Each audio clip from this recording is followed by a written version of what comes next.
All right, peace, everybody, and we are live.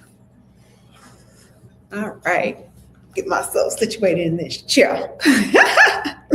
Well, peace, everybody. We are live. My name is Ber-Henda Williams, and I'm your host. I am the founder of Culture Shifters Unite, which is a womanist multimedia platform that centers placemaking, storytelling, and live events. We do that through a networking. We do that through the Ber-Henda Williams Show and Soul of a Lead Her for she who lives and works from the soul. And these are your weekly field notes. And this week we're going a little bit deeper. So this week on my Substack, we pulled from the teachings of Nina Simone.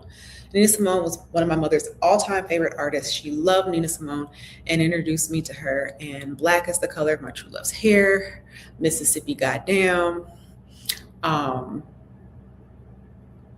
Sea Lion Woman, Sinner Man. I loved her version of Young, Gifted, and Black. Don't Let Me Be Misunderstood. I mean, we could keep going. But the thing that I love so much about Nina Simone, and this is, I really believe, her truest gift to the world, not just her art, her truest gift to the world was her radical honesty. She lived in her truth, so much so, it cost her her freedom, so she moved and lived in exile in Europe. Funny story, not funny, haha, but funny in the sense of a twist of fate. She and David Bowie became really good friends. So not a lot of people know that, but David Bowie and Nina Simone became really, really good friends. They exchanged art and poetry and conversation. And, I would say that David Bowie is the personification of an ally. In the early days of MTV and videos, he named the missing piece of Black artistry. So we are also in June, which is Black Music Month and Pride Month. But David Bowie would not let up. He would not let up on the VJ about MTV's participation in whiting out videos and music. And I believe that that's the way we demonstrate allyship. And this would have been in and around the time that he and Nina Simone were in their exchange as really good friends. So I just wanted to name that because here at Culture Shifters, we believe in supporting and uplifting, yes, Black women. We are a womanist organization, but what we understand is that when we pull to the furthest of the margins, right, because those who are furthest from the margins are most furthest away from the power. So thank you, Ayanna Presley. What I'm naming is the cost of truth. And Nina Simone's truth cost her. But there's also a soul tax, though, as well, when we deny who we are and we deny our truth. So we talked about last week about what survives after the fire. Things that remain after loss, after transition, after disappointment, or change. So this week, I want to explore a different question. Well, what comes after the fire? And I believe that what comes after the fire is truth. Now, there's not two kinds of truths that wins an argument, not the kind of truth that proves the point. What I'm talking about is coherence, that level of truth, where the head and heart are in alignment. And I've been coming back to, Nina Simone's work and her refusal of a limited version of herself. She made people uncomfortable. She was unapologetically Black in both aesthetic and appearance, right? She had full lips, she had dark skin, a broad nose, and a deep, rich, alto, almost baritone voice. She was a piano virtuoso and demanded some perfection, okay?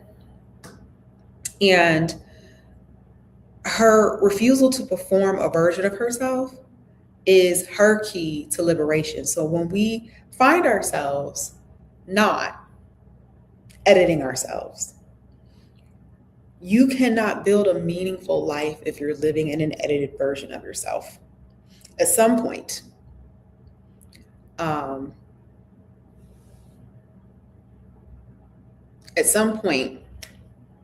we have to understand that there's a cost to being our authentic selves. And the energy required for performance actually exceeds the energy required to simply tell the truth. And I don't just mean telling the truth to other people. I'm talking about telling the truth to ourselves. So the truth about what hurts, the truth about what no longer fits, the truth about what you're being called toward. Because this truth isn't merely honesty, this truth is alignment. This truth is coherence. The truth in this moment, when your values, when your decisions, when your relationships and your actions are telling the same story. So as we move deeper into the season, I want to invite you into a simple practice. Notice where your feelings are aligned. Notice where in your life they are not. Pay attention to where your body relaxes. Pay attention to the places where you feel tension, resistance, or contraction.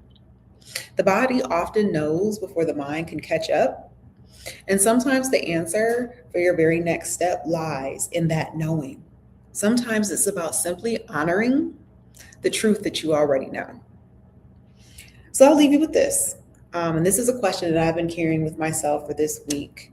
What truth is ready to become a decision? I am Ber-Henda Williams, and these are Field Notes for an Emerging World. I'll see you all next week. Also, a reminder about seasonal planning. Seasonal planning is happening next week, Thursday at 1:30 p.m. 1 o'clock p.m. to 3:30 p.m. Eastern Standard Time. And a portion of the proceeds will be going to support 3 Black women running for public office. We have Deanne Austin, Amanda Treppa, and Lakeisha Moore. And what I'm really, really excited about is that we're operating in a lineage. We're operating from a blueprint. And while it's important to name that we're all running our own races, that we're all, carving out our own unique place in the world.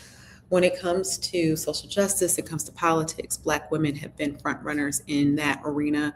And politically speaking, we're talking about Ida B. Wells. We're talking about the lineage of Shirley Chisholm. We're talking about the lineage of Betty Shabazz, Dr. Betty Shabazz, Myrlie Evers, Coretta Scott King, right? Assata Shakur. We're naming the lineage of change makers.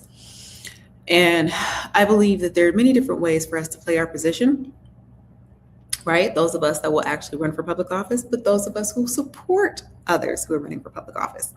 So I invite you to join me tomorrow. I'll be doing a live with Deanne Austin. I hope you'll join me.